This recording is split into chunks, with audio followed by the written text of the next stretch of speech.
출간된 지 열흘 된 이 에이트, 무려 이지성 작가님의 이 책 내용이 궁금하신 분들, 인공지능 시대에 나로 살아남는 법이 궁금하신 분들은 끝까지 봐주세요. 안녕하세요, 직장인TV의 김 차장입니다. 오늘은 새로 나온 따뜻한 신간 하나를 소개해 드리려고 합니다. 책 제목은 에이트이고요. 작가가 무려 이지성 작가님입니다. 이지성 작가님은 제가 좋아하는 작가분 중에 한 명인데, 유명한 저서로는 꿈꾸는 다락방, 생각하는 인문학, 리딩으로 리딩하라 등이 있고요. 아내분이 그 당구 선수로 유명한 차유람님이시고요. 되게 재미있고 이야기들을 쉽게 설명해 주시는 분이기 때문에 제가 좀 좋아라 하고 꿈꾸는 다락방은 굉장히 많이 읽었던 기억이 있습니다. 생생하게 꿈꿔라 뭐 이런 거죠. 최근이라고 하기엔 시간이 벌써 많이 지나 버렸는데, 지금 인공지능이라는 말 너무 많이 듣고 핸드폰에도 있고 TV에도 들어가 있고 하기 때문에 사람들이 이제 너무나 익숙해져 버린 인공지능이라는 화두를 가지고, 그래 인공지능이 오는 건 알겠어, 인공지능이 오는 건 알겠는데 사람의 역할이 그 인공지능 시대에 없어지지 않고 잘 유지가 되려면 뭘 해야 될까? 그래서 인공지능에 대체되지 않는 나를 만드는 법, 여기까지라고 해서 제목이 에이트예요. 에이트. 이 책 내용들을 리뷰를 잠깐 하기에 앞서서 제 관점에서 잠깐 말씀을 드려볼게요. 저는 수의사이고 제약회사에서 영업사원으로 일을 시작을 해서 지금 마케팅까지 해서 경력이 한 10년 정도 됩니다. 그리고 그 과정에서 책 2권을 썼고요. 지금은 더 많은 공부들을 하려고 준비를 하고 있어요. 그리고 이렇게 취미 활동으로 유튜브를 하면서 다양한 컨텐츠들을 만들어보는 과정을 생활하면서 하고 있는데, 이렇게 제가 활동 범위를 넓혀가면 넓혀갈수록, 그리고 알면 알수록 드는 생각이, 너무 사회가 빨리 바뀌고 내가 지금 하고 있는 일들은 더 잘하는 누군가에게 금방금방 대체될 수 있겠다라는 생각을 하게 되더라고요, 점점. 특히나 회사에서 제가 생업으로 하고 있는 제약회사의 마케팅이라는 일은 1년이라는 그 시간 내에 주기적으로 사계절처럼 계속 반복해서 일어나는 일, 그 커다란 시간의 흐름 속에서 제가 담당하는 제품을 마케팅, 프로모션을 통해서 더 많은 환자들이 치료받을 수 있도록 하는 일들을 하고 있습니다.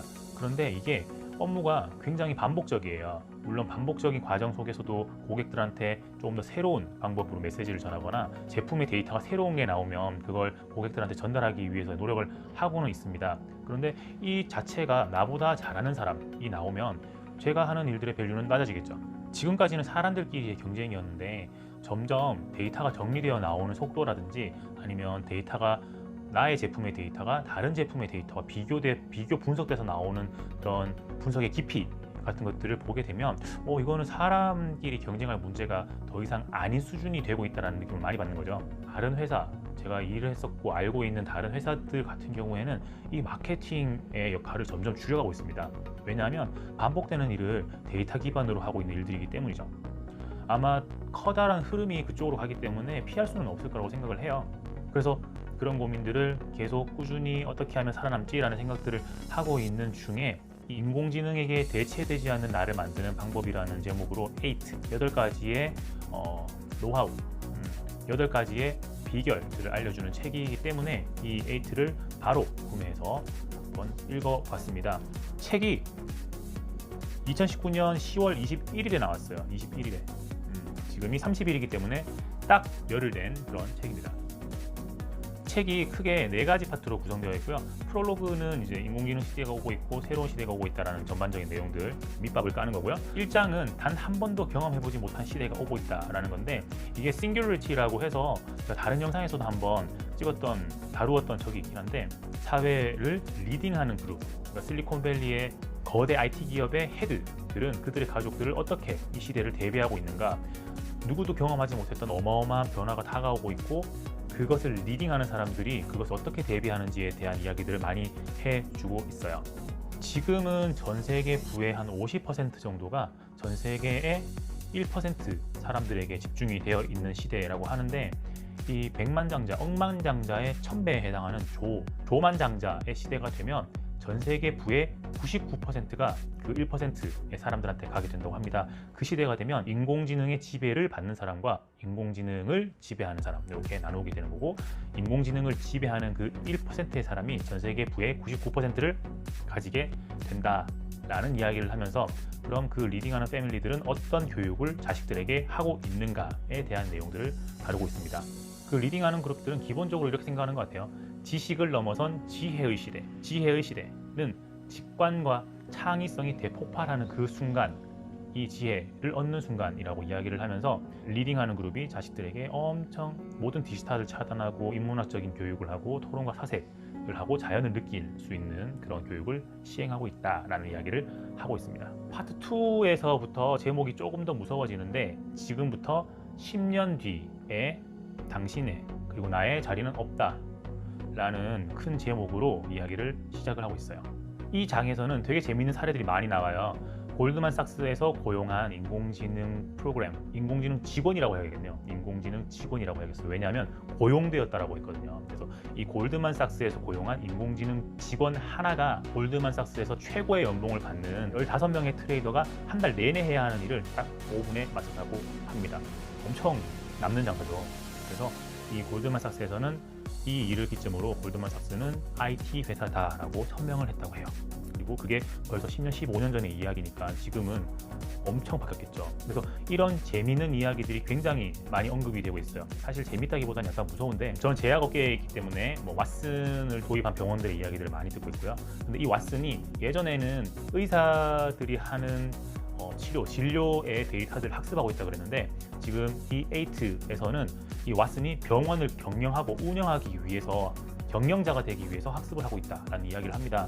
그러면 인공지능의 평가를 받게 되는 의사, 그 병원 직원들은 인공지능의 지배를 받는 사람들이 되는 거겠죠. 그리고 변호사, 회계사, 공무원, 선생님들의 사례들을 굉장히 많이 언급을 하고 있어서 읽어나가는데 굉장히 부담이 없이 술술 넘어갔어요.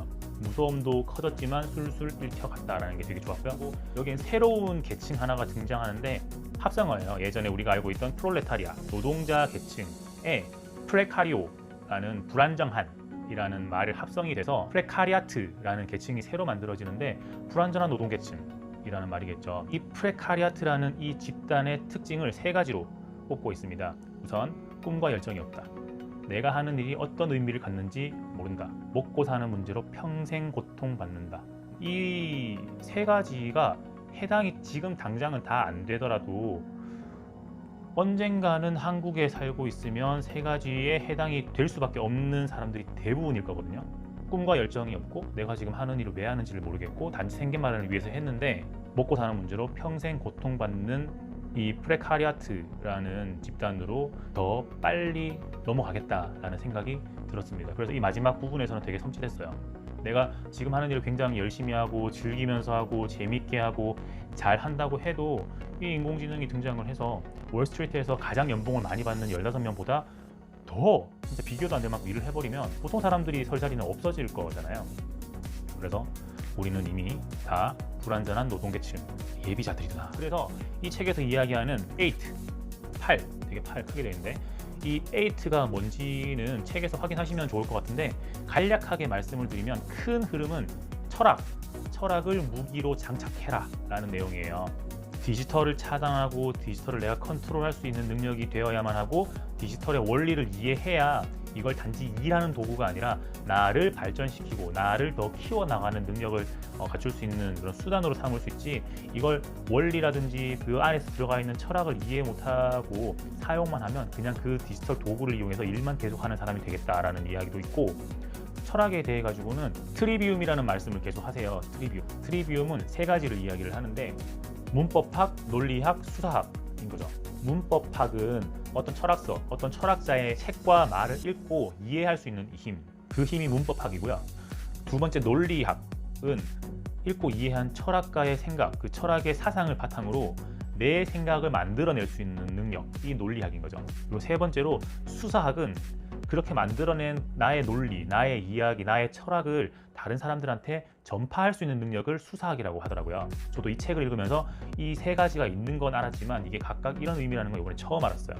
이 실리콘밸리를 리딩하고 있는 그 정말 상위의 그 0.1% 그 사람들은 이 3가지 트리비움을 굉장히 중요시하는 교육을 자식들에게 하고 있고, 그 중에 가장 중요한 건 수사학이라고 합니다. 그래서 글쓰기가 그렇게 중요하다, 글쓰기가 정말 중요하다, 내 생각을 남들에게 잘 표현할 수 있는 게 그래서 중요하다라는 이야기를 하고 있습니다. 에버노트라는 노트 앱을 저도 쓰고 있지만 이런 에버노트 앱이 아니라 펜과 종이에 글을 쓰고 메모를 하고 이것들을 다른 사람들하고 나누는 것도 추천을 하고 있고요. 문화 인류적인 경험을 해서 나의 지평을 넓혀라. 어떤 공간에 가도 내가 그 곳에 있는 사람들과 연결될 수 있는 그런 능력을 문화 인류적 경험을 통해서 그 능력을 키워라라는 이야기를 하고 있어요. 그게 뭐 해외에 가서 하는 봉사활동이 되기도 하고 어려움을 해결하기 위해서 그곳에 직접 뛰어드는 그런 일들이기도 하고 여러 가지 예들이 있는데 그런 대략적인 8가지 방법들을 결국에 소개해주고 있습니다. 저는 이 책을 어떤 사람한테 선물해 주려고 샀어요. 정말 좋은 책을 하나 선물해 주고 싶어서 책을 찾던 중에 새로 나왔다는 것을 알게 돼서 구입을 해서 먼저 읽어봤고요. 이 책 읽는데 한 1시간 정도 걸렸거든요. 그래서 시간도 많이 안 걸리고 책도 굉장히 쉽게 넘어가고 하지만 강력한 메시지를 전달하고 있기 때문에 한번 구입하시거나 서점에 가셔가지고 짧은 시간 내에 임팩트 있게 한번 읽어보시기를 정말 추천드립니다. 우리가 하고 있는 일상의 일들이 지금 당장의 생계를 위해서 하는 일이기는 한데 나는 어떻게 살아야 되는가, 나는 무엇을 준비해야 되는가를 계속 가슴 한켠에 화두처럼 가지고 고민을 하면서 일을 하게 될 거라고 생각을 해요. 여기에서 읽었던 내용들을 가지고 제 아이들한테 어떻게 좀 알아듣기 쉽게 이야기를 해서 얘네들이 이 고민을 하면서 이 생각을 하면서 살 수 있을지를 한번 생각을 해봐야겠어요. 그게 이제 저 나름의 수사학이 되겠네요. 한 줄 요약을 하자면 이미 인공지능이 리딩하는 변화는 진작에 시작이 됐고 해일처럼 우리를 덮칠 거고 그렇게 되면 내가 지금 여기에 있을지는 아무도 모른다. 아마 없을 거다. 그래서 지금부터 나만의 가치를 가지기 위해서 준비를 해야 한다라는 그런 재미있는 책이었습니다. 이번 영상이 도움이 되셨으면 좋아요와 구독을 눌러주시기 바랍니다. 앞으로도 직장인분들이 고민하시거나 직장인들의 생산성을 올릴 수 있는 방법, 저도 공부하면서 말씀을 드리는 거니까 이런 것들이 있으면 계속 꾸준히 말씀드릴게요. 구독과 좋아요 부탁드리고요. 적게 일하고 많이 버세요.